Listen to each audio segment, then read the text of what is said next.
بسم اللہ الرحمن الرحیم الحمد للہ رب العالمین والعاقبۃ للمتقین الصلاة والسلام علی سید الانبیاء والمرسلین اما بعد فاعوذ باللہ من الشیطان الرجیم بسم اللہ الرحمن الرحیم یا ایہا الناس قد جاءکم برہان من ربکم وانزلنا الیکم نورا مبینا صدق اللہ العظیم الصلاة والسلام علیک یا رسول اللہ وعلی آلک واصحابک یا سیدی یا حبیب اللہ۔ معزز سامعین، السلام علیکم ورحمۃ اللہ وبرکاتہ۔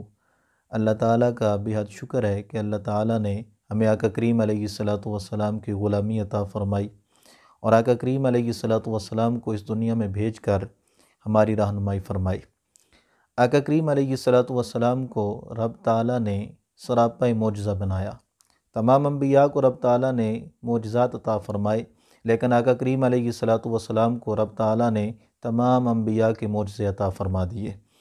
اور آقا کریم علیہ السلام کی ذات مبارکہ، اس کا جس چیز سے بھی مطالعہ کیا جائے تو اس کی مثال نہیں ملتی۔ بالخصوص اگر آقا کریم علیہ السلام کے حواس خمسہ جو ہیں ان کا بھی مطالعہ کیا جائے تو اس کی مثال بھی دنیا کے اندر نہیں ملتی، کہ رب تعالیٰ نے آپ کو ایسے حواس عطا فرمائے کہ کائنات کے اندر ایسے اور کسی کو عطا نہیں فرمائے گئے۔ ان میں سے صرف ایک آقا کریم علیہ السلام کی سننے کی جو طاقت ہے وہ آپ کے سامنے رکھتا ہوں۔ مسند امام احمد کے اندر یہ حدیث مبارکہ موجود ہے کہ آقا کریم علیہ السلام آپ صحابہ اکرام کے مجمع کے اندر موجود ہیں، تو آپ نے ارشاد فرمایا، یا اے میرے صحابہ انی ارا ما لا ترون واسمع ما لا تسمعون، کہ اے میرے صحابہ جو میں سنتا ہوں تم سن نہیں سکتے، جو میں دیکھتا ہوں تم دیکھ نہیں سکتے۔ اور اسی مقام پر محبوب علیہ السلام نے ارشاد فرمایا، اتت السماء وحق لها ان تئت،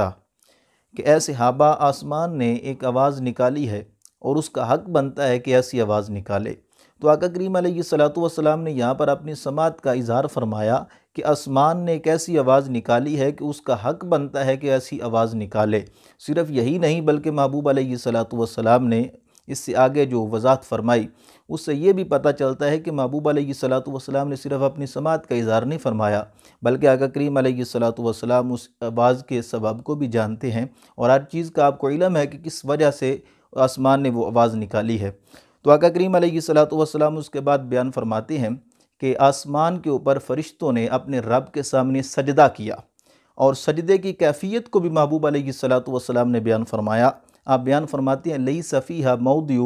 اربع اصابع الا وملک واضع جبہتہ ساجدا للہ، کہ اے صحابہ آسمان پر فرشتوں نے رب کی بارگاہ کے اندر سجدہ کیا کہ 4 انگلیوں کی جگہ بھی باقی نہ رہی، سارے آسمان پر فرشتوں نے سجدہ کیا۔ تو محبوب علیہ السلام نے ارشاد فرمایا کہ جب فرشتوں نے سجدہ کیا تو اس وقت آسمان نے وہ آواز نکالی اور اس کا حق بنتا تھا کہ رب تعالیٰ نے اپنے حبیب کو ایسی شان اور ایسی طاقت عطا فرمائی ہے کہ آپ زمین پر بیٹھ کر آسمان کی آواز بھی سن لیتے ہیں، اور آسمان آپ کے سامنے ایسے ہے کہ آپ ہر چیز کا مشاہدہ بھی فرماتے ہیں۔ تو آقا کریم علیہ السلام کی جو سماعت ہے، جو بصارت ہے، ایسی کائنات کے اندر رب نے کسی کو عطا نہیں فرمائی۔ اللہ تعالیٰ کی بارگاہ میں دعا ہے کہ آقا کریم علیہ السلام کو اوصاف حمیدہ کو بیان کرنے اور اس کو سمجھنے کی توفیق عطا فرمائے۔ وما علینا الا البلاغ المبین۔